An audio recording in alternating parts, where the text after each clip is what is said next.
Study IQ pieces, आपका selection हमारा mission.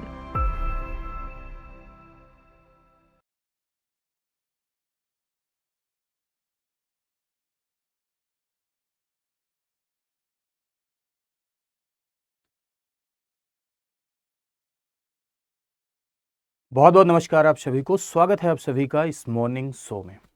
रोजाना सुबह 7 बजे इस मॉर्निंग शो में हम लोग चर्चा करते हैं इंडियन पॉलिटी एंड कॉन्स्टिट्यूशन पर, जिसमें हम लोग प्रश्नों पर चर्चा करते हैं। प्रश्नों की एक व्याख्या आपके सामने प्रस्तुत होती है, जिसमें हम लोग फैक्ट और कॉन्सेप्ट सीखते हैं। उद्देश्य यही है जो हमेशा रहा है, पॉलिटी की बेहतर समझ स्थापित करना। साथ साथ बहुत सारे फैक्ट और कॉन्सेप्ट आप थ्योरी क्लासेस के दौरान पढ़ते हैं, लेकिन रिवीजन के अभाव में भूल जाते हैं, उन्हें एक बार फिर से रिवाइज कराना यूपी पीसीएस प्रीलिम्स के लिए। जैसा कि यूपी पीसीएस प्रीलिम्स नज़दीक है और प्रीलिम्स के लिए आपके भीतर एक बेटर अंडरस्टैंडिंग क्रिएट हो और सवाल आपके गलत न हो, इन्हीं उद्देश्यों के साथ ये सारे के सारे सेशन आपके लिए क्रिएट किए जा रहे हैं। तो चलिए शुरू करते हैं आज की इस कहानी को। तो देखिए, पहला सवाल आपकी स्क्रीन पर है, लिखा हुआ है कंसिडर द फॉलोइंग स्टेटमेंट, यानी निम्नलिखित कथनों पर विचार कीजिए। पहला स्टेटमेंट पढ़िए कि संसद किसी राज्य क्षेत्र को अलग करके नया राज्य बना सकती है, यानी पार्लियामेंट के पास पावर है कि पार्लियामेंट किसी राज्य के क्षेत्र को अलग करके एक सेपरेट स्टेट बना सकती है। दूसरा लिखा हुआ है कि संसद की यह शक्ति अनुच्छेद 3 के अंतर्गत दी गई है, यानी आर्टिकल 3 के अंतर्गत संसद को ये पावर मिली हुई है। ठीक है, ये पहले स्टेटमेंट से ही रिलेट करके दूसरा स्टेटमेंट है कि संसद की ये जो शक्ति है ये आर्टिकल 3 के अंतर्गत है, अनुच्छेद 3 के अंतर्गत है, और आपको बताना है कि इसमें कौन सा राइट स्टेटमेंट है, यानी कौन सा सही है। तो थोड़ी सी व्याख्या इसकी समझने का प्रयास करते हैं। देखिए, यदि आप इंडियन कॉन्स्टिट्यूशन का पार्ट 1 देखेंगे तो पार्ट 1 में आर्टिकल 3 इस बात को डील करता है। आर्टिकल 3 है क्या? Article 3 is dealing about the formation of new state, या नए राज्यों के निर्माण की बात करता है कि संसद को ये पावर देता है, यानी पार्लियामेंट बाई लॉ। संसद क्या बनाकर मेरे भाई? संसद कानून बनाकर, यानी पार्लियामेंट बाई लॉ संसद कानून बनाकर क्या क्या कर सकती है? किसी भी दो राज्य को मिलाकर एक राज्य बना सकती है, किसी भी एक राज्य को एक या दो या अधिक भाग में बांट सकती है। किसी भी एक राज्य को, जैसे उत्तर प्रदेश को 2 भाग में बांटना है, 3 भाग में बांटना है, 2 या अधिक भाग में किसी भी एक राज्य को बांट सकती है। ठीक है, किसी भी राज्य का क्षेत्र बदल सकती है, यानी एरिया अल्टर कर सकती है। ठीक, किसी भी राज्य की सीमा बदल सकती है, यानी बाउंड्री चेंज कर सकती है, अल्टर कर सकती है, या किसी भी राज्य का नाम, एक बात विशेष तरीके से फोकस करिएगा कि नाम भी इसी प्रक्रिया के थ्रू ही बदला जाता है। यानी जो मैंने आपको ये बातें बताई कि संसद by law, parliament by law एक से अधिक राज्यों को मिला सकती है, दो या अधिक राज्यों को, एक राज्य को 2 या अधिक भागों में बांट सकती है, क्षेत्र बदल सकती है, सीमा बदल सकती है, नाम बदल सकती है। कौन ऐसा कर सकता है? पार्लियामेंट ऐसा कर सकती है। क्या बनाकर कर सकती है? कानून बनाकर कर सकती है। यदि आप ओरिजिनल कॉन्स्टिट्यूशन के प्रोविजंस को देखें तो मूल संविधान में ये लिखा था कि सामान्य कानून बनाकर संसद ऐसा कर सकती है। ठीक है, लेकिन उसमें एक संशोधन हुआ, 5th कॉन्स्टिट्यूशनल अमेंडमेंट एक्ट, यानी 5वां संविधान संशोधन अधिनियम। और इस संविधान संशोधन अधिनियम के द्वारा इस पूरी की पूरी प्रक्रिया को स्पष्ट कर दिया गया है कि ये सारी बातें जो यहाँ पर लिखी हैं ये कैसे क्रिएट होंगी, तो उसकी प्रक्रिया क्या है, इसको हम लोग समझते हैं। तो संबंधित विधेयक, यानी किसी भी राज्य का नाम बदलना है, सीमा बदलनी है या क्षेत्र बदलना है, तो संबंधित विधेयक राष्ट्रपति की पूर्व अनुमति के बाद संसद में प्रस्तुत होता है। विधेयक के लिए पहले किसकी अनुमति की जरूरत होगी? प्रेसिडेंट की अनुमति की जरूरत होगी, यानी राष्ट्रपति की पूर्व अनुमति। अब ये मत सोच लीजिएगा कि सारे विधेयकों के लिए राष्ट्रपति की पूर्व अनुमति की जरूरत होती है। हाँ, ध्यान देना, सिर्फ इसी के लिए, यानी आर्टिकल 3 से संबंधित जो विधेयक है, आर्टिकल 3 से संबंधित अगर कोई कार्य करना है, कोई भी लॉ बनाना है, तो इसके लिए राष्ट्रपति की पूर्व अनुमति जरूरी है। राष्ट्रपति की पूर्व अनुमति के बाद ये बिल संसद के किसी भी सदन में आ सकता है, चाहे आप लोकसभा में लेके आइए, चाहे आप राज्यसभा में लेके आइए। लोकसभा राज्यसभा कहीं भी आप लेके आ सकते हैं। हाँ, अब इससे लोकसभा में सामान्य बहुमत, यानी सिंपल मेजोरिटी से पारित होना होगा। सामान्य बहुमत का मतलब होता है जो लोग प्रेजेंट हैं उनका आधे से एक अधिक और मतदान करें वो, यानी प्रेजेंट एंड वोटेड का आधे से एक अधिक, उपस्थित और मतदान करने वालों का आधे से एक अधिक। सामान्य बहुमत यानी सिंपल मेजोरिटी से पारित होना होगा दोनों सदनों में, लोकसभा में भी और राज्यसभा में भी सामान्य बहुमत से, यानी सिंपल मेजोरिटी से इसे क्या होना होगा? पारित होना होगा। दोनों सदनों में सामान्य बहुमत से, सिंपल मेजोरिटी से पारित होना होगा। अगर दोनों सदनों में पारित हो गया, उसके बाद राष्ट्रपति के हस्ताक्षर के बाद, यानी राष्ट्रपति के सिग्नेचर के बाद ये क्या बन जाएगा? कानून। ऐसे ही उत्तराखंड बना, ऐसे ही आपका झारखंड बना, ऐसे ही आपका छत्तीसगढ़ बना मध्य प्रदेश से अलग होकर। हाँ, एक बात यहाँ और समझिएगा, आपके मन में एक प्रश्न बन रहा होगा कि सर भारत देश में तो फेडरल स्ट्रक्चर है, संघीय ढांचा है, और संघीय ढांचे में केंद्र के साथ साथ राज्य भी होता है, तो राज्य से तो पूछे ही नहीं। पूछते हैं, है ना। जब राष्ट्रपति की पूर्व अनुमति लेने जाएंगे तो राष्ट्रपति उस राज्य को नोटिस करता है जिस राज्य से संबंधित ये घटनाक्रम होने वाला है, उस राज्य को राष्ट्रपति नोटिस करता है और राज्य से सुझाव मांगता है, और सुझाव के लिए राष्ट्रपति समय सीमा भी निर्धारित कर सकता है। लेकिन यहाँ पर एक विशेष बात यह है कि राज्य के सुझाव को मानने के लिए संसद बाध्य नहीं है। इस मामले में केंद्र को शक्तिशाली बनाया गया है कि राज्य के सुझाव को मानने के लिए संसद बाध्य नहीं है। यहाँ एकात्मक लक्षण दिखाई पड़ रहा है, संसद की मजबूती दिखाई पड़ रही है। राज्यों से सुझाव तो मांगा जाता है, लेकिन राज्यों के सुझाव को मानने के लिए संसद बाध्य नहीं है। ठीक है, आप लोग कमेंट सेक्शन में ये बताइएगा कि आखिर नए राज्यों के निर्माण में या राज्यों की सीमा बदलने में, राज्यों का क्षेत्र बदलने में राज्यों की अनिवार्य सहमति की आवश्यकता क्यों नहीं की गई? आखिर क्यों केंद्र को इस मामले में शक्तिशाली बनाया गया, ये आप बताएंगे, ठीक है, कमेंट सेक्शन में, कि क्यों केंद्र को शक्तिशाली बनाया गया। तो एक बार फिर से समझिए, विधेयक आएगा, राष्ट्रपति की पूर्व अनुमति लेंगे, राष्ट्रपति उस राज्य को नोटिस करेगा, सुझाव मांगेगा, लेकिन सुझाव को मानने के लिए संसद बाध्य नहीं है। दोनों सदनों में इसे सामान्य बहुमत से पारित होना होगा, सिंपल मेजोरिटी से पारित होना होगा। और अगर दोनों सदनों में यह सिंपल मेजोरिटी से यानी सामान्य बहुमत से पारित हो गया तो राष्ट्रपति की सिग्नेचर के बाद क्या बन जाएगा? कानून बन जाएगा। अब यहाँ एक बात समझिए, सामान्य बहुमत से, अब जो मैं बोल रहा हूं उसको बहुत ध्यान से सुनिएगा।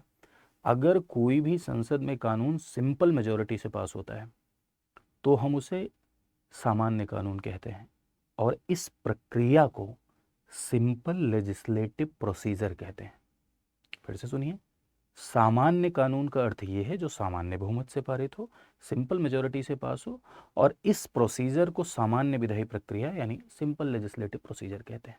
कोई भी नया राज्य बनता है या उसकी सीमा बदलती है, क्षेत्र बदलता है, बाउंड्री अल्टर होती है या नेम बदलता है, जैसे उड़ीसा का नाम बदल के ओडिशा किया गया, तो सामान्य कानून के तहत ये होता है, सिंपल लॉ के तहत ये होता है, सिंपल लेजिस्लेटिव प्रोसीजर, सामान्य विधायी प्रक्रिया यहाँ अपनाई जाती है। लेकिन बार बार मैं चिल्ला के कह रहा हूं सामान्य बहुमत, सामान्य विधायी प्रक्रिया, लेकिन मेरे भाई एक बात बताओ, जैसे मान लो उत्तर प्रदेश को दो भाग में बांट दिए। अब उत्तर प्रदेश को दो भाग में बांट दिए तो फर्स्ट शेड्यूल में पहली अनुसूची में तो 28 राज्य लिखे हैं, वहां एक राज्य बढ़ा के 29 राज्य करना पड़ेगा। चौथी अनुसूची में राज्यसभा की सीटें लिखी हैं, वहां भी परिवर्तन करना पड़ेगा। और अनुसूची संविधान का भाग है, कॉन्स्टिट्यूशन का पार्ट है शेड्यूल, तो इसका मतलब कॉन्स्टिट्यूशन में भी अमेंड हो रहा है। यस और नो? सोचिए जरा से। बिल्कुल हो रहा है, संशोधन हो रहा है। और अब संविधान में संशोधन हो रहा है तो दिमाग में एक बात आपकी क्लिक करनी चाहिए कि संविधान संशोधन की प्रक्रिया को जो आर्टिकल बताता है वो है 368, अनुच्छेद 368। और संविधान संशोधन जिस प्रक्रिया के थ्रू होता है वो अनुच्छेद 368 है। और अनुच्छेद 368 के तहत जब संविधान संशोधन होता है तो उसके लिए संसद में विशेष बहुमत चाहिए, स्पेशल मेजोरिटी चाहिए, है ना। विशेष बहुमत यानी उपस्थित और मतदान करने वालों का 2/3, और यह संख्या कुल के आधे से एक अधिक से कम नहीं होनी चाहिए। ये 368 का विशेष बहुमत है। लेकिन यहां हमने क्या देखा? सामान्य बहुमत। तो ये संशोधन तो है लेकिन 368 की प्रक्रिया का इस्तेमाल नहीं किया गया इसके लिए। तो जी हाँ मेरे भाइयों, संशोधन होने के बावजूद ये 368 के तहत संविधान संशोधन नहीं माना जाएगा, ऐसा मास्टर नहीं कह रहा है, ऐसा कह रहा है आर्टिकल 4। कॉन्स्टिट्यूशन का आर्टिकल 4 सीधे सीधे इस बात को डील कर रहा है कि आर्टिकल 3 से रिलेटेड जो लॉज बनेंगे वो 368 के तहत कॉन्स्टिट्यूशनल अमेंडमेंट नहीं होंगे, बल्कि वो सामान्य कानून की संज्ञा में शामिल होंगे। यानी उन्हें क्या कहा जाएगा? सामान्य कानून कहा जाएगा। अब तक हमारे भारत देश में जो 100+ अमेंडमेंट हुए हैं वो 368 की प्रक्रिया के तहत, 368 की प्रक्रिया के तहत हुए हैं। 368 की प्रक्रिया के तहत संसद में जब कानून पारित होता है, विधेयक पारित होता है, तो उसके लिए विशेष बहुमत यानी स्पेशल मेजोरिटी चाहिए। लेकिन यहाँ ऐसा नहीं है। ये संशोधन होने के बावजूद संविधान संशोधन अधिनियम की लिस्ट में शामिल नहीं होता, इसे हम सामान्य कानून का ही दर्जा देते हैं। आई होप आपने प्रक्रिया समझ ली होगी। अब देखिए, संसद किसी राज्य क्षेत्र को अलग करके नया राज्य बना सकती है, बिल्कुल सही लिखा हुआ है, ठीक है, संसद की यह शक्ति आर्टिकल 3 के अंतर्गत है, बिल्कुल सही लिखा हुआ है। तो इसमें फर्स्ट एंड सेकंड दोनों क्या हो जाएगा आपका, सही हो जाएगा, दोनों आपका राइट स्टेटमेंट हो जाएगा। ठीक है, समझ गए। अब इसी पर आधारित एक सवाल आपका और है कि संविधान की पहली अनुसूची में राज्यों और केंद्र शासित प्रदेशों की सूची दी गई है। First schedule of the constitution list the state and union territories. देखो, अनुसूचियां क्यों बनाई गई संविधान में? ऐसी बातें जो हम संविधान के आर्टिकल्स में नहीं लिख सकते थे, बहुत बड़ी थी, उनको हमने संविधान के लास्ट में लिस्ट बनाकर रखा और उसी को शेड्यूल कहते हैं, अनुसूची कहते हैं, राइट। और अनुसूचियों में पहली अनुसूची में राज्य और केंद्र शासित प्रदेशों की सूची लिखी हुई है। ठीक, तो ये पहला सही हो जाएगा आपका। दूसरा, आर्टिकल 2 संसद को संघ में नए राज्य। तो देखो, जैसे आर्टिकल 3 में आपने पढ़ा था कि नए राज्यों का निर्माण, यानी भारत के भीतर किसी भी राज्य का बंटवारा करना है, क्षेत्र बदलना है, बाउंड्री बदलनी है, ठीक है, तो आर्टिकल 3।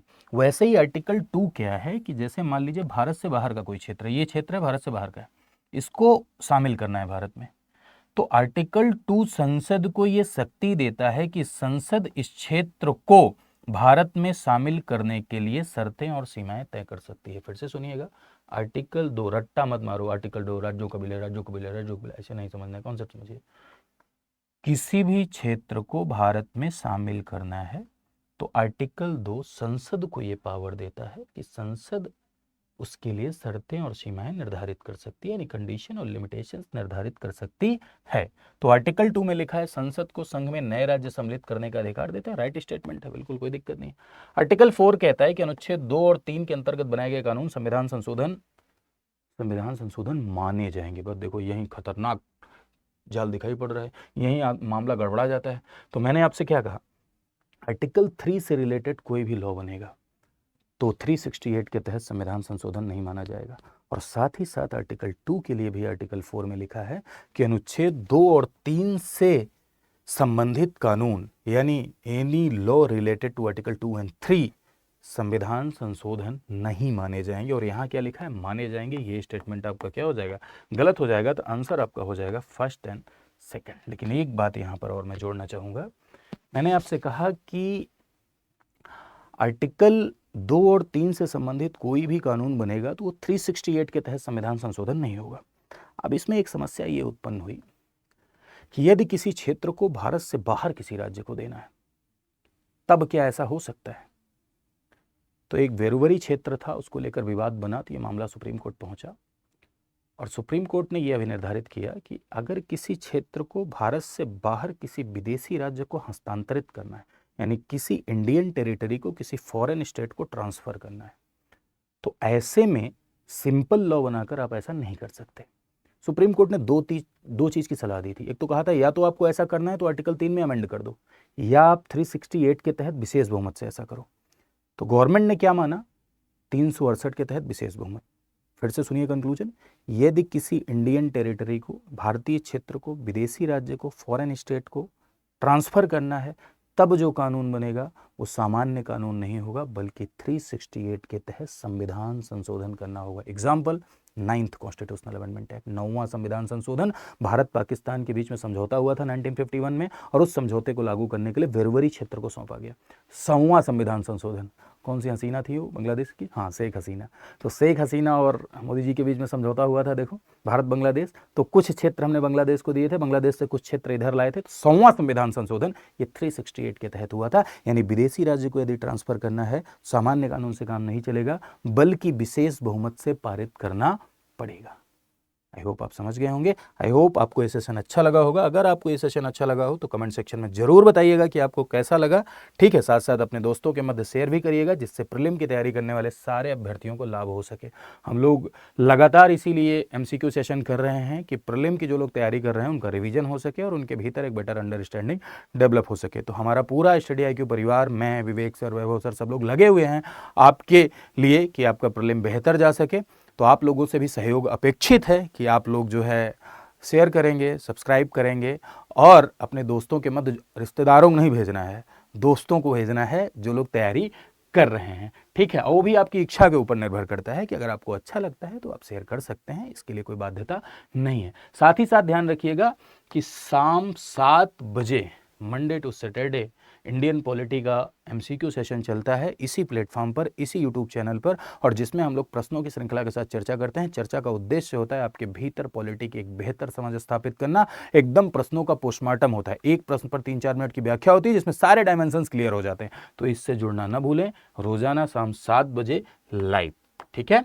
साथ ही साथ यदि आप मुझसे जुड़ना चाहते हैं, अगर आपको क्लास PDF या क्लासेस के लिंक चाहिए, ठीक है, तो आप इस टेलीग्राम चैनल पे ज्वाइन कर सकते हैं। ये मेरा टेलीग्राम चैनल है, इस पे आप स्कैन करके ज्वाइन हो जाइए, तो वहाँ आपको PDF लिंक वगैरह मिल जाएगी समय समय पर। इन्फॉर्मेशन के लिए आप इसे ज्वाइन कर सकते हैं। साथ साथ यहाँ पर आप मुझे फॉलो भी कर सकते हैं। चलिए, तो आज के लिए इतना ही। खूब खुश रहिए, खूब स्वस्थ रहिए, खूब मोटाइए। मोटाने का अर्थ फूलना नहीं है, मोटाने का अर्थ बी हेल्दी, यानी स्वस्थ रहना। Thank you to all of you. नमस्कार।